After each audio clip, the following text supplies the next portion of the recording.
Good afternoon, Year 2, and welcome to our 6th lesson in drawing and painting landscapes. I hope everybody's had a nice week. Okay, so for today's lesson, you are going to need your ideas boards that you have been working on over the last few weeks. There's mine there, the Beatrice Potter one. And you're going to need some paper or a sketch pad.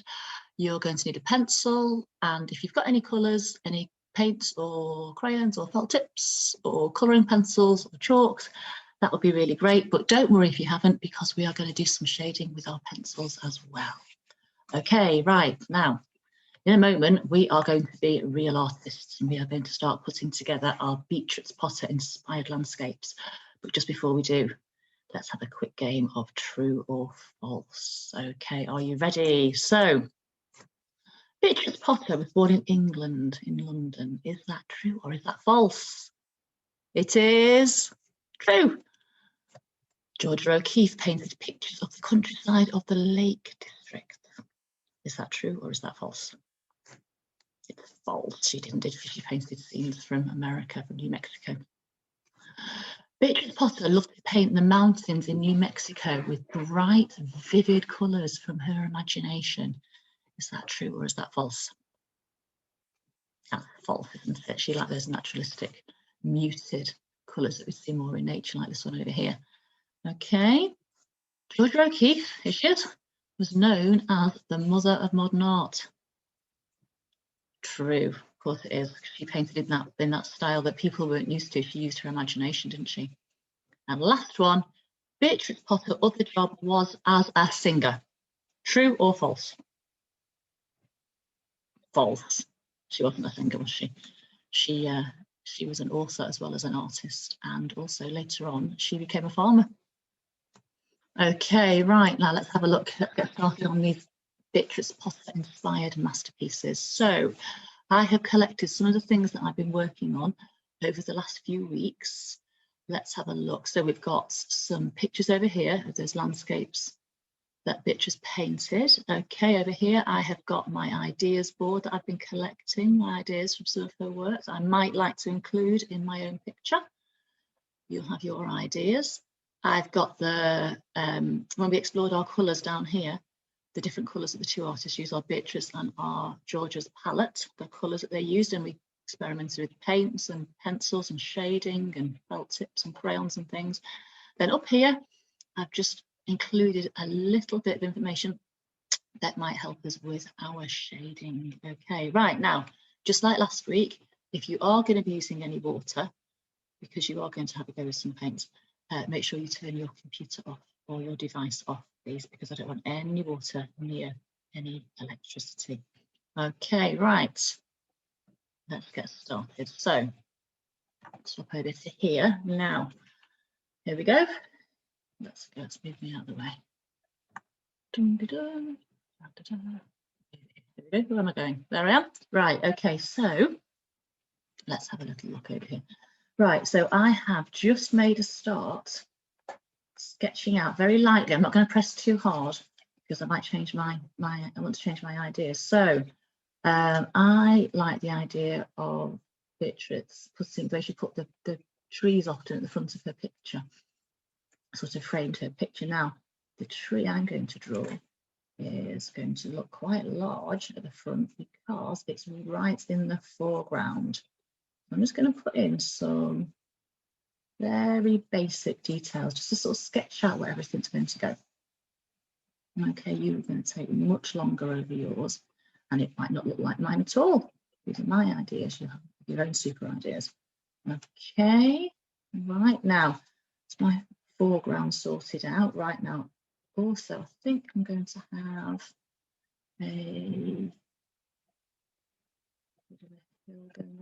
front. Now let me think. Right, now I'm going to put another tree, but I'm going to put it a little bit further back so it's more in the middle ground. So whereas the tree in the foreground starts as if it's almost off the page down here, this one's going to start a bit further back, look a little bit smaller because it's ever so slightly further into the background. Okay, that'll do for now. Right, now I'm going to start thinking about moving back in my picture, back in my landscape, my countryside landscape. So I'm going to start off putting a hill. I'm going to start overlapping those. I'm just have a rough idea. I'm going to put that hill there. And I like go back to my little ground. So I'm going to put this field or this hill further back. I'm just going to have it overlapping. Can you see? And then I'm going to build another one back over here. And put this one over, right over in the background. This is furthest away from where I am. Right. Now I'm going to put a little bit more detail in. So here we go. Put maybe some branches. I remember that Georgia, not Georgia, sorry, Beatrice has a few more details, didn't she? More realistic details than Georgia has. And put some leaves on there. Okay, right. Okay, I'm going to, let me see what else I think I like. I'm going to look at my ideas board again for some ideas. Oh, I like this windy path. She had in one of her pictures, so I'm going to start that at the foreground where it's going to look a bit wider because that's where I'm stood. And it's going to go over the contours of the hill. Oh, it goes up and over. It gets a bit narrower. Can you see as it goes further away? That's called perspective. Things get smaller as they get further away. Right, I want a bit more detail in this. I'm going to put a cottage, and I'm going to put a cottage on a hill in the distance. I did a little cottage. I'm going to draw the side of it so it's a bit more 3D. Got that side face there. It's going to be stretching out, and it's just going to be poking out behind. There we go, behind that hill. Right now, I'm not going to see loads of detail. It's going to be quite far away. There we go. Right. Okay. So, what else am I going to do? Right, I'm going to start. You could add more bits. I'm going to start putting a bit more detail in. And the good thing about using the pencil is, just like Beatrice did, you can add some detail, and actually it will come through the paint if you're going to use watercolours. Right, I'm going to do some shading because you might decide that you're just going to use a pencil to colour yours in. So I'm going to use the same ideas that we learned when we were looking at Georgia. So I'm going to start. I'm going to imagine the light's on this side, and this side's going to be the darker side of the picture. So nice. Dark bit on the trunk, and then it's going to get a bit lighter. A bit lighter again. And that way it's making the trunk look like it's a bit rounder. Okay. There we go, and I can start building in some light and dark bits on my branches. Okay, you get the idea? So you carry on with that. I'm not going to carry on too long. Right. What else? Let's do a bit of shading. Now this roof is going to be darker at the top. Less light coming to it. As it comes around to the front where the sun is, I'm going to see a bit more, look a bit paler, a bit whiter, because that's where the sun's going to be shining on it. Okay, a bit cross hatching going on there. Lovely. Right. What else shall I include? Right, I'll tell you what, I'm going to have a go. I started shading this field before. So I'm going to do the contour, following the shape of the round hill. Put those lines press hard and put them quite close together. See? And then as the hill winds or rounds itself off, I'm going to get those lines further and further apart. To show there's more light coming down. Okay, I'm going to do the same with the cross hatching and follow that hill shape. There we go. You can experiment with your own ideas. Right, okay, so that's the start. Right, and you can carry on and do the whole thing like that with your pencil if you wanted to, adding some more detail on. Right, now I'm just going to very quickly show you how you might put some colour onto it. So this time I'm going to have a go with my watercolours, and I am actually going to start at the background now and build myself forward. And the reason for that is that I can go back over and layer up my colours once they have dried. Now, do you remember last week we had to go with this wet on wet approach for Beatrice, this colour palette? I just swap that out of the way. There we go, remember we practiced. Yeah, and the colours became really soft and muted when we did that.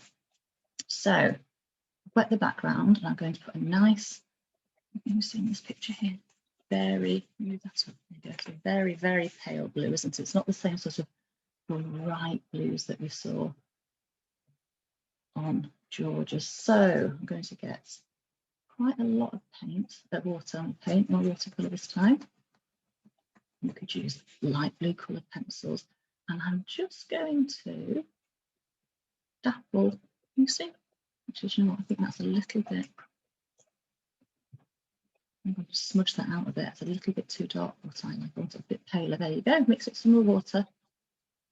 And I've got this lovely soft blue colour. And if I just dapple it like this, I have a little bit of the white paint coming through. Almost looks like clouds. Okay, so that's the background. So I don't want any hills floating in midair, do I? There we go. We need to fill every bit of the page. Right. I am going to think about. I'm going to leave that to dry for the moment because I don't want this colour bleeding into this colour. So I'm going to leave that to dry just for the moment. I'm going to come to this hill here. Right, now this field, I think we are going to have, let me think, maybe there's something a bit more yellowy growing in this, maybe some corn or some wheat. So I'm going to get pale yellowy colour on my mixing palette down here. Before I do that, do you know what I'm going to do? I'm going to do my wet wash in the background. There we go. And the good thing about using pencil and paint is you can actually go over your pencil like that. And then later on, you can go over it and you still see the shape coming through.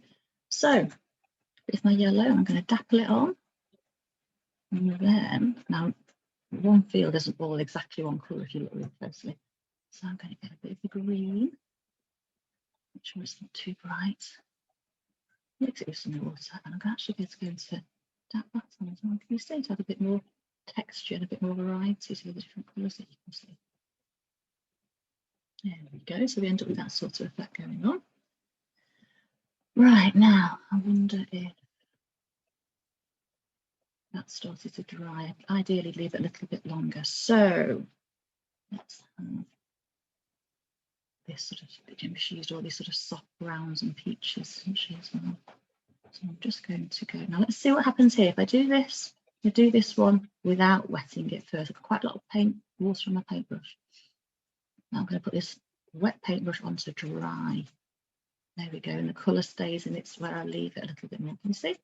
And then what I can do is build it up, dappling it like this. I can then add a different colour to it. So let's go for a bit of the brown. Put that, build that up. Put that into the background like that. See? And basically what you can do then is you build your picture up, you come towards the front of your picture. And then you've got your perspective, you can see what's at the front. And you can see that in more detail. And as you go further back, you see less detail. So just before we finish, let me show you something. So I'm going to have a look at this tree here. Because it's at the front and it's a bit, we can see it more clearly. I'm going to slightly darker colour, slightly darker brown. Okay, I'm going to dab that on. Okay, and I'm actually just going to use this dappling to go down to the branches. Okay, ideally I'd have a smaller paintbrush, I think, to put more detail in. This one's a little bit flat, isn't it? So there we go. So you take longer than this over it and you can put the trees on. There we go. It starts looking like that. Fabulous. Right, now you see a bit more detail on the trees here. You see the leaves, but that's because it's right at the front of the picture. But if you had some trees over here, you wouldn't see the leaves, would you? So they would just look more blobby. So I'm actually going to use, because I got this idea from over here, I'll show you. You see there's some trees in the background. Now we know the trees in there, they look like, really, they look like purpley grey shadows, but we know that they're trees. Our mind tells us that they're trees. So what I'm going to do is get a dark colour, and I'm actually just going to add those on like that. This is a little wood or a forest growing in the background. If you leave your colours to dry a little bit more in between, won't be quite as much in. There we go. Right, over to you here too. I'm going to let you spend a bit more time over it. Now don't forget, you could use your paint, you could carry on with a pencil, you could shade it in light and dark and mix the colours up with your coloured pencils or crayons, anything at all. Right, enjoy doing that, and I would love to see some photographs that you can send us on YouTube. So you carry on with your masterpieces, and I'll see you next week. Bye-bye.